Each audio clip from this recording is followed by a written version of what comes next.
సూక్ష్మంగా చెప్పాలి అన్నట్లయితే ప్రార్థన, ఆరాధన ఒకటి కాదు. ప్రార్థనకు, ఆరాధనకు స్పష్టమైన భేదము ఉంది. అతి సాధారణ సరళిలో ప్రార్థన అనగా దేవునిని అడుగుకొనుట, ఆరాధన అనగా మనము దేవునికి ఇచ్చుట లేదా దేవునికి అర్పించుట. ప్రార్థనలో మన కోసము మనము దేవునిని అడిగితే విన్నపము అంటారు. ఇతరుల కోసం మనము అడిగితే దానిని విజ్ఞాపన అంటారు. ఆరాధన అంటే మనము దేవునికి ఇచ్చుట లేదా అర్పించుట. సమస్తము మనకు దేవుడే ఇస్తే మనమేమి ఇవ్వగలము అని సందేహం రావచ్చు. అన్నీ ఆయనే ఇచ్చినా ఆయనకు ఇవ్వటమే ఆరాధికుని యొక్క స్వభావము. మొదటిదిగా మన హృదయాన్ని ఆయనకు సమర్పించుకోవాలి.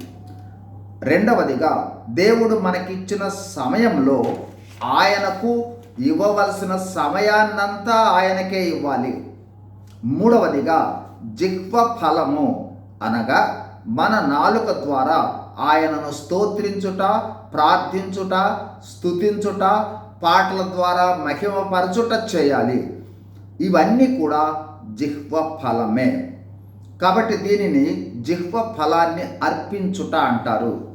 అట్లాగే దేవుడు మనకిచ్చిన ఆదాయము, రాబడిలో దేవుని పరిచర్య కోసం కొంత భాగాన్ని అర్పణగా ఇవ్వాలి.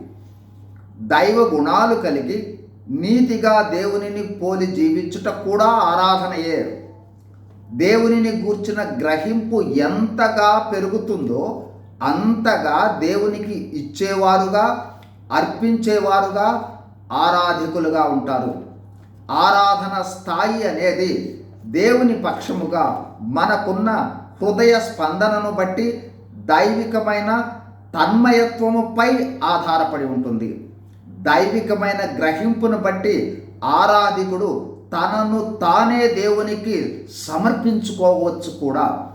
దేవుని కోరిక కూడా మనము ఆయనను ఆరాధించవలెనన్నదియే. God bless you. Thank you.